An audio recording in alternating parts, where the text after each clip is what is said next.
Les Amis de la Bastide du Chemin de Paradis. Communiqué du dimanche 22 septembre 2024 sur les Journées du patrimoine.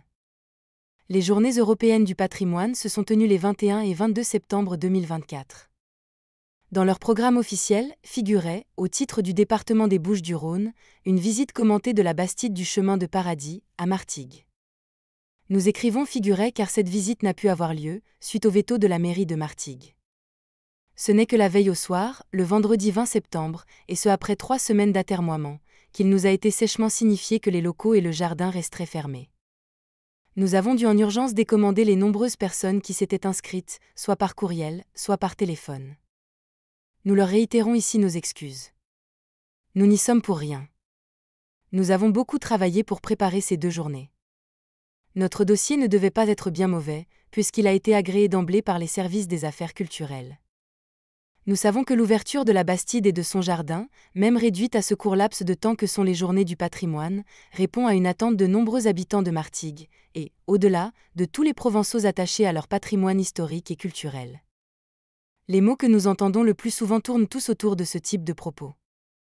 Nous passons régulièrement à côté de cette belle Bastide, c'est toujours fermé, nous aimerions bien, au moins une fois, pouvoir la découvrir à l'intérieur. La ville de Martigues semble s'obstiner, depuis de nombreuses années, à laisser ce monument à l'abandon. Elle en est pourtant propriétaire et elle s'était engagée, lors de son acquisition en 1997, à l'entretenir et à l'ouvrir au public. Nous espérions, en prenant l'initiative à l'occasion des Journées du patrimoine, contribuer à débloquer cette situation préjudiciable à tous. Nous ne pouvons que constater, amèrement, que notre main tendue n'a pas été saisie. Mais ce n'est que partie remise. Nous ne baisserons pas les bras. Les engagements pris par la ville sont de 3 ordres: ouvrir en permanence le jardin monumental au public, mettre à disposition des étudiants, chercheurs et visiteurs intéressés une bibliothèque populaire composée des 13 000 volumes présents dans la Bastide, enfin aménager celle-ci en maison d'écrivain ouverte au public selon des modalités à définir. Par ailleurs, pour veiller au bon accomplissement de ces dispositions, un comité de gestion a été institué, présidé par un membre de l'Académie française et composé à parité de représentants de la ville et de personnalités qualifiées. Nous savons qu'après des débuts prometteurs au temps du maire Paul Lombard, des retards ont été pris du fait d'une invasion de termites puis de l'apparition de fissures nécessitant des travaux d'une certaine ampleur. Mais il s'agit là de questions techniques qui auraient dû être rapidement surmontées. Aujourd'hui, elles ne servent plus que de prétexte à une volonté délibérée de laisser pourrir la situation.